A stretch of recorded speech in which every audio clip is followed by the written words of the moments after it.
बहुत बहुत स्वागत है मेरे इस चैनल पर। मैं हूं ऐश्वर्या।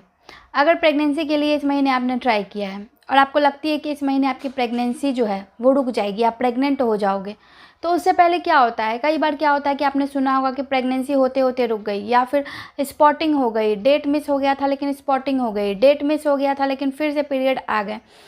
ऐसे में क्या होता है कि कई बार तो प्रेगनेंसी रुक भी जाती है और उसके बाद प्रेगनेंसी ख़त्म हो जाती है। तो इन सब चीज़ों को करने के लिए इसी वजह से मना किया जाता है, क्योंकि इसका इफ़ेक्ट्स आपके रुके हुए, जो कि आपको पता भी नहीं है कि आपकी प्रेगनेंसी रुकी है या नहीं, उस पे डाल जाती है। तो आपको कौन से काम बिल्कुल ना कह देने हैं और बिल्कुल कम करने हैं, चलिए इस वीडियो में जानेंगे। सबसे पहली चीज़ होती है सीढ़ियाँ ऊपर चढ़ना उतरना। मैंने अपने आसपास के लोगों को भी देखा है, जो महिलाएं प्रेग्नेंट हो चुकी हैं, लंबे समय से ट्राई कर रही थी, कैसे कैसे उन्होंने प्रेगनेंसी को कंसीव किया, और उनका घर 2 माले 3 माले पे रहता है और वो ऊपर नीचे बेधड़क उतरती हैं चढ़ती हैं, जिसके कारण कई बार ऐसा हुआ है कि मिसकैरेज हो गया है, इम्प्लांटेशन फेल हो गया है, या फिर पीरियड मिस हो गया था उनका और 10 दिन के बाद से उनको स्पॉटिंग शुरू हो गई। तो ये गलती आपको नहीं करनी है। कई बार मिसकैरेज और इम्प्लांटेशन फेल का सबसे बड़ा कारण होता है सीढ़ियाँ ज़ोर से चढ़ना, मतलब कि बिल्कुल दौड़ के चढ़ना उतरना। अगर आपका 2 माले 3 माले पे घर है तो आपके पास मजबूरी है, आप नहीं चढ़ सकते, तो आप धीरे धीरे चढ़ सकते हो। अपने पेट पे दबाव डालने वाली कोई भी चीज़ें नहीं करनी है। वेट उठाना, कई बार महिलाएं बड़े बाल्टी को लेकर चलने लगती हैं, कपड़ा ज़्यादा उठा के चलने लगती हैं, सिलेंडर को इधर उधर करने लगती हैं। इससे भी मैंने कई बार सुना है, देखा भी है कि उससे महिलाओं का मिसकैरेज हो गया। गर्भ जो कि 2 महीने का रुका गर्भ है, वो भी यहाँ तक के नुकसान पहुँच जाता है। तो वेट, भारी वाले वेट आपको नहीं उठाने हैं।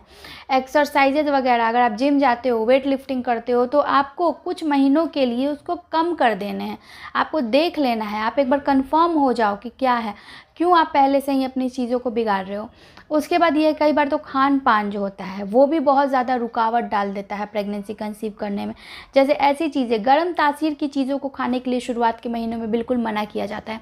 छुहाड़े हो गए, खजूर हो गए, अंगूर हो गया, अनानास हो गया, कच्चा पपीता हो गया, सहजन हो गया, कटहल हो गया, इन सब चीज़ों को खाने से इसलिए मना किया जाता है क्योंकि ये गर्म तासीर की चीज़ें हैं। और कई ऐसे चीज़ इसमें मिले हुए हैं जो कि आपको कॉन्स्टिपेशन या फिर ज़्यादातर एसिडिटी पैदा कर देते हैं।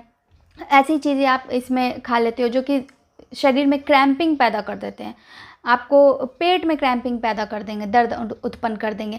तो ऐसी चीज़ों को नहीं खाना रहता है। अनानास को इसलिए भी मना किया जाता है क्योंकि ये काफ़ी ज़्यादा गर्म तासीर की चीज़ें होती है। तो बहुत ज़्यादा अगर गर्म तासीर की चीज़ें आप शुरुआती के महीने में खा रहे हो तो उसको अवॉइड करना चाहिए, क्योंकि ये प्रेगनेंसी को ख़त्म करने के लिए बहुत ज़्यादा इफेक्टिव होता है।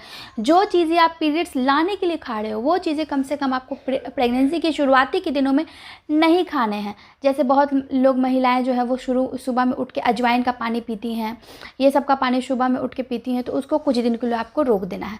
जाते जाते वीडियो को लाइक, चैनल को सब्सक्राइब कर दें।